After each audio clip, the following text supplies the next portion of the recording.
Salam saudaraku yang terkasih dalam Tuhan. Siapa dari Bapak Ibu semua di sini yang tidak pernah mengalami penderitaan?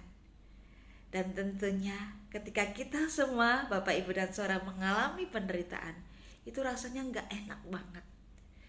Mungkin penderitaan ketika kita mengalami sakit penyakit, kita jatuh bangkrut, anak kita nakal, kita dibully, patah cinta mungkin, patah hati, dan lain sebagainya. Di saat-saat kita mengalami semua itu, tentu pasti ada rasa hati sedih dan terasa berat. Saudaraku, kita gak akan bisa menghindari yang namanya penderitaan.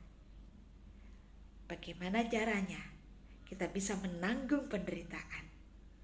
Alkitab berkata, Amsal 18 ayat 14, orang yang bersemangatlah yang dapat menanggung penderitaan, tetapi siapakah yang dapat memulihkan semangat yang patah? Saudaraku, Tuhan memberi kuncinya, yaitu dengan semangat. Orang yang bersemangat dapat menanggung penderitaannya. Saudaraku, saat ini saya belum bisa berjalan dengan normal. Saya meski harus berjalan dengan alat bantu karena kaki saya kemarin patah dan saat ini proses penyambungan tulang. Tetapi saya begitu happy. Saya nggak mau larut dalam penderitaan. Karena Tuhan sudah memberikan resepnya kepada saya, semangat. Dan ketika saya bersemangat, saya bisa berkreasi. Saya bisa melakukan hal-hal yang tidak orang lain bisa lakukan. Saya bisa lakukan di waktu saya lemah. Kuncinya semangat, saudaraku. Saudaraku, kalau nggak percaya, yuk coba praktekkan. Bapak Ibu saudaraku, praktekkan. Semangat. Bapak Ibu akan mengalami sukacita dalam keadaan apapun. Bagi yang patah hati, yang putus cinta saat ini, semangat. Masih ada hal baru yang perlu kita kerjakan. Jangan lihat di masa lalu. Patah hati berarti Tuhan saat ini sedang siapkan yang terbaik bagi saudaraku semua. Saudaraku, mungkin ada pertanyaan, bagaimana caranya ya bisa bersemangat? Karena susah banget. Aku sedang sedih gak karu-karuan. Di Filipi 4 ayat 89 mengatakan, pikirkan yang benar, pikirkan yang sedap dipuji, semuanya itu pikirkanlah. Saudaraku, mulai masukkan pikiran-pikiran yang benar.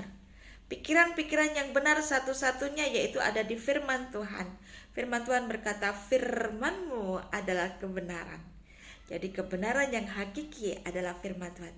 Tanamkan pikiran-pikiran yang benar, bahwa rancangan Tuhan bukan kecelakaan, bahwa Tuhan turut bekerja untuk mendatangkan kebaikan, bahwa dalam kelemahanku kuasa Tuhan sempurna. Terus tanamkan pikiran-pikiran yang benar, pikiran-pikiran positif. Dan pikiran positif di dalam firman itu adalah kebenaran. Masuk dalam pikiran, akan timbul damai sejahtera dan akan timbul sukacita dan semangat. Kalau Bapak Ibu saudaraku gak percaya, yuk ikuti nasihat saya ini. Semangat, mulai dari pikirkan yang benar, pikirkan yang sedap didengar. Berarti artinya yang pikiran-pikiran buruk jangan sekali-sekali direnungkan. Putus, buang pikiran buruk-buruk itu. Sebelum pikiran buruk itu memasuki pikiran kita terlalu jauh, stop. Jangan dilanjutkan. Ganti dengan pikiran yang benar. Allah Immanuel, Allah besertaku. Dalam kelemahanku kuasa Tuhan sempurna. Silakan mencoba. Haleluya.